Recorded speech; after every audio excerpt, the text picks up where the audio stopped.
इनका पैशन है जे ये चाहिए तो ये चाहिए, कष्ट नहीं होता है, वो आपके अनुभव के लिए आपको एक प्रोसीजर है कि आप अनुभव ले लीजिए। गा कर तो आप बड़ा नहीं कर सकते अपने भाषा को।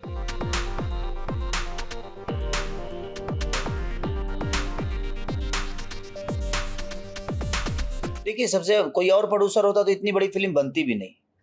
देखिए, एक फिल्म बनाना जो होता है ना, और बड़ी फिल्म तो सब बनती है, मैं भी बहुत सारे फिल्मों का हिस्सा हूँ, बन रहा हूँ और आगे भी बनूंगा।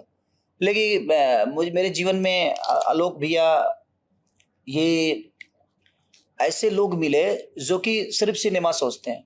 बहुत सारे नाम हैं, अभी भी हैं जो बेहतर खर्चा करते हैं, रत्नाकर जी भी हैं, सब लोग हैं, एवरीथिंग। बट इनका जो एक पैशन है वो मैंने बहुत कम ऐसे लोगों में देखा है। इनका पैशन है जे ये चाहिए तो ये चाहिए। अब सोचिए कि एक आदमी हमारे साथ, देखिए मैं तो एक एक्टर हूं तो मुझे वो मेरा काम है, बट एक आदमी फिल्म पे इतना पैसा लगाने के बावजूद भी ये -8 डिग्री में ये हमारे साथ खड़े रहे। मैं सल्यूट करता हूं इनको भी और शर्मिला दीदी को भी कि ये दोनों मियाँ बीवी लगे रहे और इस सिनेमा को बनाने में सबसे बड़ा योगदान अगर किसी का है तो इनका है। हमारा तो काम ही है ये करना, चाहे वो जाड़ा हो, गर्मी हो, ठंडी हो, क्योंकि हम उसी के लिए जाने जाते हैं। लेकिन ये उसके लिए जाने नहीं जाते हैं। पैसा लगाने वाला आदमी आराम से होटल में रहेगा, क्यों आएगा? बट इनकी शिद्दत और इनका ईमानदारी ही था जो आज सेंसर और न्यायपालिका ने हमें न्याय दिया। मैं न्यायाधीश को भी दिल से धन्यवाद कहना चाहूंगा और चेयरमैन जी को भी मैं दिल से धन्यवाद कहना चाहूंगा कि अगर उन्होंने नहीं रोका होता तो शायद हम जीवन में, जब आपके पास 10 दर्द होते हैं ना, तो आप अपने आप में एक डॉक्टर बन जाते हैं, क्योंकि 10 दर्द के दवा आपको पता चल जाती है। तो लोग कहते हैं ना कि कष्ट नहीं होता है, वो आपके अनुभव के लिए आपको एक प्रोसीजर है कि आप अनुभव ले लीजिए। तो हमारे पास 20 जब दर्द होंगे तो डॉक्टर तो हम ऐसे ही बिना पढ़े बन गए। जब मेरे पे भी केस हुआ ना, तब मुझे पता चला कि नहीं, पॉइंट होता क्या है वकील का। तो जिंदगी में और इनका पैशन जो है, एक आज के डेट में इतनी बड़ी फिल्म फाइनेंस लेकर तो नहीं बनाई जा सकती, क्योंकि 6 करोड़ 7 करोड़ रुपए कम नहीं होते हैं। उसमें भोजपुरी फिल्म जो बनती हैं, जो आजकल टीवी चैनलों पे सिर्फ चैनलों के लिए जो सिनेमा बन रही है, मुझे लगता है कि कम से कम 12 फिल्में, 13 फिल्में, 14 फिल्में बन जाएगी, 15 फिल्म आसपास बन जाएगी। तो ये इन्होंने सिनेमा थिएटर के लिए बनाया है। सिनेमा थिएटर खाली इन्हीं पे गिर रहा है जी, आशीर्वाद इन्हीं पे। हाँ, इन्हीं पे ज्यादा आशीर्वाद है। और जहां तक सवाल है सिनेमा का, तो सिनेमा ऐसी चीज है ना कि जो थिएटर के लिए सिनेमा बनती है ना, उसमें, और हमारा भोजपुरी में थिएटर का थोड़ा सा पंगा आपको भी पता है, लेकिन उसके बावजूद भी रोशन भैया ने इतना रिस्क लिया, इतना बड़ा रिस्क भोजपुरी इंडस्ट्री में अभी तक कोई नहीं लिया था जितना बड़ा इन्होंने रिस्क लिया। और ये बेचारे 24 घंटे सोचने वाले इंसान हैं और मेरे जीवन के पहले गुरु हैं ये फिल्म लाइन के, जिन्होंने मुझे पहली बार कैमरे पे आने का एक अवसर प्राप्त किया। तो मैं इनके वजह से मुझे अवसर मिली, आलोक भैया की वजह से अवसर मिली। तो कहीं ना कहीं सबका योगदान मेरे को बड़ा करने में है और मैं इनके पैसेंस का दाव देता हूं कि इन्होंने जो पैसेंस रखा। मेरे से जब बात हुई कि नहीं, सिनेमा रिलीज नहीं होगी, तो आप सोच सकते हैं जिस तरह एक बेटी की शादी जब कटती है तो उस पर जो गुजरती है ना, उस पिता पे, उसी तरह एक प्रोड्यूसर हर दिन अपने बेटी का शादी करता है। हर दिन कम से कम 200-300 लोगों का खाना का व्यवस्था, रहने का व्यवस्था, उसके हर चीज का हर चीज का फिक्र करना। तो जिस तरह एक बेटी का बाप अपने मेहमानों के लिए व्यवस्था करता है, उसी तरह एक प्रोड्यूसर हर दिन अपने एक बेटी की शादी की तरह मैनेजमेंट करता है। तो जब शादी कट जाए उसी बीच, तो सोचिए कि उस बेटी के बाप पे क्या गुजरेगी। सेम परिस्थिति रोशन भैया के साथ थी और हम लोग सब लोग इनके साथ थे और पूरा क्रू मेंबर इनके साथ था कि नहीं, हम लोग लड़ेंगे, क्योंकि हम गलत नहीं हैं, हम सही हैं। हम अब ये बताइए कि अगर हम हिंदुत्व पे सिनेमा बनाए हैं तो हम उसमें से राम कैसे हटा दें, उसमें से भगवा कैसे हटा दें, उससे जनेऊ कैसे हटा दें, उसमें से त्रिशूल कैसे हटा दें, वीर हनुमान कैसे हटा दे? जब मैं सब कुछ हटा ही देंगे तो फिर सिनेमा में रहेगा क्या? इसके लिए इन्होंने लड़ाई लड़ी। और आप सही बोले पूजा कि दूसरा कोई होता तो शायद हिल सकता था और सारी चीजें चेंज होती, और ऐसे हुआ भी है, कई बार हुआ है और चेंज भी हो जाता। तो दिल से धन्यवाद है रोशन भैया की पूरी टीम को और अपने डायरेक्टर हमारे प्रियांशु भैया को, शर्मिला दीदी को, SRK कंपनी को, जिन्होंने इतना बड़ा रिस्क लेकर भी अपने आप में एक पैशंस रखा और उसका रिजल्ट न्याय ने हमें न्याय दिया और हम न्याय को दिल से धन्यवाद करते हैं। और ये पहला सिनेमा ऐसा होगा मुझे लगता है कि हर राज्य के मल्टीप्लेक्स में लगने वाला है, चाहे वो कलकत्ता हो, उड़ीसा हो, या छत्तीसगढ़ हो या दिल्ली हो। मैंने करीब करीब मुझे लगता है कि भोजपुरी की पहली ऐसी मूवी होगी जो भोजपुरी लैंग्वेज में ही ये पैन इंडिया रिलीज होगी। ये नहीं कि हमने लैंग्वेज चेंज करके किया है, हमने भोजपुरी को ही प्रेजेंट करने की कोशिश की है कि हर राज्य में, हर स्टेट में मल्टीप्लेक्स हमें मिले। और उसके लिए साधुवाद है इनको कि इन्होंने वो कहीं ना कहीं अपने भोजपुरी भाषा को बड़ा करने के लिए इतना बड़ा कदम उठाया।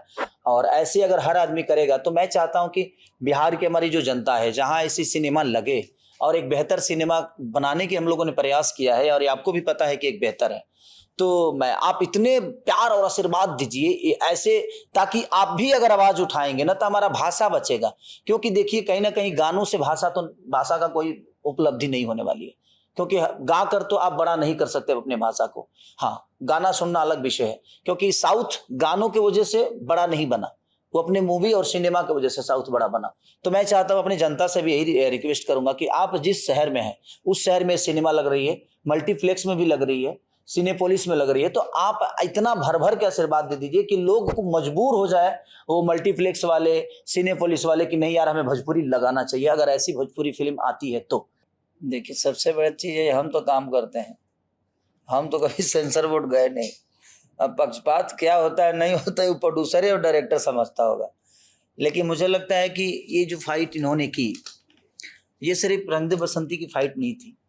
आने वाले हमारे जो पीढ़ी है, आने वाला हमारा जो लोगों का जो भी प्रोड्यूसर सिनेमा बनाएगा, सबकी लड़ाई इन्होंने जीती है।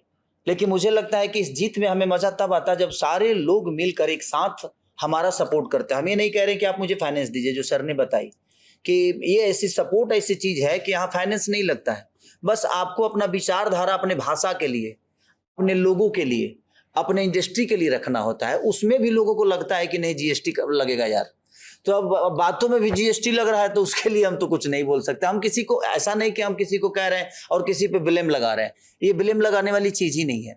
मुझे लगता है कि कोई भी चीज अगर घर परिवार में आपके प्रॉब्लम होता है तो उस प्रॉब्लम का हिस्सा सिर्फ वो आदमी नहीं होता है जिसको दर्द होती है। अगर वो आपका अपना है, अगर आप उसको अपना मानते हैं, तो एक आदमी जब रोगी होता है ना तो मुझे लगता है कि पूरा परिवार रोगी हो जाता है। लेकिन हमारे भोजपुरी इंडस्ट्री में ऐसी बातें नहीं है। यहाँ तो एक आदमी रोगी हो जाता है तो बोलता है कि कभी निकल ही है, ये जब निकलस की हम इनका जगह ले ली। तो वो सारी चीजें हैं, और मुझे लगता है कि ये सब चीजों पे सबको विचार करना चाहिए कि बहुत कम ऐसे प्रोड्यूसर हैं ताकि 7 करोड़ 8 करोड़ 10 करोड़ 12 करोड़ का रिस्क ले सकते हैं। तो कोई अगर लिया है तो ये एक सिनेमा मुझे लगता है कि नील की पत्थर की तरह साबित होगी अगर सब लोग सपोर्ट में। और मुझे जनता पे विश्वास भी है, क्योंकि सबको मैं जब भी जहां भी गया हूं और मैं अभी जहां भी कार्यक्रम किया हूं, रंग दे बसंती का नाम लेते ही लगता था जब एक सैलाब उमड़ जाएगा। हाँ हाँ हाँ। और मेरी शो होती है तो 3 लाख 2.5 लाख 3 लाख 2.5 लाख 3 लाख 4 लाख 5-5 लाख तक पब्लिक और जनता आती है। तो मैं झारखंड भी गया, मैं यूपी भी गया, जहां भी मैं गया हूं वहां 3-3 लाख 4-4 लाख के भीड़ में जब मैं रंग दे बसंती बोलता था तो लगता था जब सैलाब उमड़ जाएगा, क्योंकि सबके जुबान पे रंग दे बसंती थी है। और मुझे लगता है कि इसका नशा लोगों के ऊपर से उतरने वाला नहीं है। रीजन ये है कि बहुत दिनों बाद मुझे लगता है कि भोजपुरी में इतनी बड़ी फिल्में नहीं बनी है, अभी तक नहीं बनी है, क्योंकि इस भाषा को प्रेजेंट करने के लिए हमारे रवि भैया की भी एक महादेव, गोरखपुर की महादेव फिल्म आई थी, बहुत प्यारी फिल्म, लेकिन उन्होंने पेन इंडिया बनाया था उसको। पेन इंडिया मतलब कि कई भाषाओं में उन्होंने उस चीज को बनाया था। देखिए जिंदगी में एक बात बताएं आपसे, मनोरंजन के लिए ना कितनी डिग्री क्या है लोगों को नहीं चाहिए, उनको मनोरंजन चाहिए। अगर आप बेहतर चीज दीजिएगा ना तो मुझे लगता है कि ठंडी में भी दुनिया आइसक्रीम खाती है। हाँ, 10 जून में रिलीज, मेरा जीवन का पहला सिनेमा रिलीज हुआ था, साधन चले ससुराल, 45 डिग्री में किया। और हम तो शूट भी 45, वहां भी 45 डिग्री में शूट भी किया है भाई, खाली -8 में नहीं आए थे। और मैं क्या बोला कि जिसको खाना है ना भाई वो ठंडी में भी आइसक्रीम खाता है। तो उसके लिए कोई मनोरंजन के लिए कोई मौसम नहीं होते, मनोरंजन के लिए कोई महीना नहीं होता है, मनोरंजन के लिए कोई सीमा नहीं होता है। तो मनोरंजन ऐसी चीज है ना कि मनोरंजन सबको चाहिए। अगर आप बेहतर मनोरंजन दे सकते हैं तो आप दुनिया को दीजिए, वो दुख में भी आपकी चीजों को देखेगा और सुनेगा और उससे प्रेरणा प्राप्त करेगा। देखिए सबसे बड़ी चीज है कि सांसद बनने के बाद ना एक जिम्मेदारी उनकी हो जाती है। तो भोजपुरी इंडस्ट्री को बहुत दूर छोड़ देते हैं। क्योंकि मुझे नहीं लगता कि मनोज भैया ने कभी फिल्म के बारे में संसद भवन में आवाज उठाई है, ना ही रवि भैया उठाए हैं, ना मनोज भैया उठाए हैं, और ना ही दिनेश भैया उठाए हैं। अगर ये चाहते, देखिए सब्सिडी देने से मुझे नहीं लगता है कि फिल्म पे कोई असर पड़ने वाला है और भला होने वाला है। ये तो सब्सिडी देकर कोई भी हीरो बन जाता है। यहाँ पे प्रोड्यूसर हीरो बन के नाच रहा है, नाचने आता नहीं, 1 2 3 4 भी पता नहीं है उसको कि 1 2 3 4 के बाद नाचना भी है। और हीरो बन के एकदम स्मार्ट बन के बोला कि भाई अगर हम 1 करोड़ 80 लाख किसी हीरो को देंगे, उससे अच्छा है कि हम तो 1 करोड़ में 3 को फिल्म बना लेंगे, हम खुद हीरो बन जाते हैं। तो होता क्या है ना कि इंटरटेन पे असर पड़ता है उससे। एक आर्टिस्ट जैसे मीर भाई है, ये हमारे राज भैया है, तो इन लोगों के अंदर अगर ये पैसे लेते हैं ना, तो आप अगर 5% सीन लेके जाते हो ना, तो ये आपके सीन को 95% ऊपर करते हैं और उसको 100 कर देते हैं। तो मेरे कहने का मतलब बेहतर कलाकार तब आते हैं जब उनको पता होता है कि एक्टिंग का मतलब क्या होता है और एक्टिंग को जिया कैसे जाता है। इन्होंने अपने जीवन में काम किया है, अपने जीवन को उस विधा में ले गए हैं, तपे हैं, तब जाके आज ये दोनों बेहतर एक्टर बन के। इनको हम देखते देखते बड़े हुए। हमने भैया को देखा था मुन्नी के पापा, जब बजरंगी भाईजान आई थी तो मुन्नी के पापा का रोल भैया ने किया था, उसमें मैंने इनको देखा था। तो इतने बड़े बड़े हिस्सा और इतने बड़े मल्टी देखिए, हमारी फिल्म मल्टी ही है, क्योंकि सारे एक्टर मल्टीप्लेक्स के ही है हमारे, मुझे छोड़ के।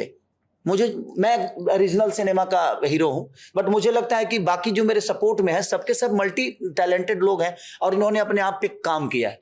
अब जहां तक रही संसद हमारे भाइयों की बात है, तो मैं उनसे रिक्वेस्ट करूंगा कि आप सब्सिडी रोक दीजिए यूपी का, आप थिएटर बढ़वा दीजिए, सरकार से अपील करके आप कम से कम 500 थिएटर लगवा दीजिए। जो बंद थिएटर है उनको खुलवा दीजिए। मैं बिहार सरकार से भी अपील करूंगा कि जो बंद थिएटर है उनको सिर्फ आप खुलवा दीजिए, हमें कोई रेम्युनेशन मत दीजिए, हमें आपका सब्सिडी चाहिए ही नहीं। उसी सब्सिडी के पैसे से आप थिएटर खुलवाइए। जो कलाकार बेहतर होगा वो परफॉर्म करेगा और लोगों को प्यार देगा। एक सिनेमा हॉल खुलेगा तो कम से कम वहां 40 से 50 दुकान खुलेगी, तो कम से कम 40-50 परिवार जो है वो तो कम से कम बड़ा होगा ना। तो हम बेहतर सिनेमा बनाएंगे। हमारे पास 1000 थिएटर होगा तो 1000 थिएटर के लिए हम सिनेमा बनाएंगे ना, हम टीवी रिमोट पे नहीं आएंगे। अब वही प्रॉब्लम है कि सब्सिडी 50 फिल्मों में से 2 सिनेमा को मिलती है, उसमें से कम 48 सिनेमा का तो सब्सिडी मिलता ही नहीं है। तो मुझे कहने का मतलब कि उससे बेहतर है कि सब्सिडी के लालच में कलाकार मारे जा रहे हैं, और बेहतर कलाकार कोई खड़ा हो जाता है, कोई एल्बम भी नहीं किया है, वो कुछ नहीं किया है जीवन में, वो कुछ किया भी नहीं, उसके बाद हीरो बन के बैठा हुआ है, वो हीरोइन बन के बैठे हुए हैं। तो मेरे कहने का मतलब कि मैं सरकार से भी और अपने तीनों सांसद भाई से यही अपील करूंगा कि प्लीज आप लोग सब्सिडी का चिंता मत करिए, आप हमें थिएटर दे दीजिए, हमें जगह दे दीजिए, हम बेहतर सामान बचाएंगे तो हमारे सामान को खरीदने दुनिया आएगी। आज भोजपुरी के वजह से ही उनको पहचान मिली। आज जो सांसद भी बने हैं तो भोजपुरी का बहुत बड़ा योगदान है, इस भाषा का बहुत बड़ा योगदान है, क्योंकि उन्होंने भाषा से कमाया, भाषा ने उनको बनाया। तो मुझे लगता है कि जब आप उस जगह पे पहुंच गए तो आपका एक नेतृत्व बनता है और आपकी एक जिम्मेदारी भी बनती है कि जिस भाषा ने हमें बड़ा किया, उस भाषा को और बड़ा करने के लिए हमें क्या करना चाहिए, ताकि हमारी आने वाली पीढ़ी और बड़ा हो जाए, हमारी सिनेमा बड़ा हो जाए, हमारा प्रवेश बड़ा हो जाए, हम भी साउथ की तरह। क्योंकि साउथ में और हिंदी में थिएटर ज्यादा है, उनको थिएटर ज्यादा मिलता है तो उनकी छोटी फिल्म भी बड़ी हो जाती है। और हमारी बड़ी फिल्म छोटी होने का कारण है कि थिएटर नहीं है और हमारे पास सामान नहीं है। सामान बेहतर है और हर बार तो सामान बेहतर नहीं होगा ना। अब हर आदमी हिम्मत तो नहीं कर सकता है ना रंग दे बसंती की तरह बनाने की फिल्म।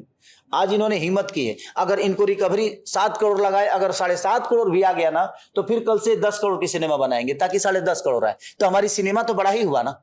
तो मेरा कहने का मतलब, मैं अपने तीनों भाइयों से प्रयास करता हूं, और एक भाई फिर से जो मैदान में उतर गए हैं, ईश्वर करे कि मेरा भाई जल्दी से विजयी होके आए।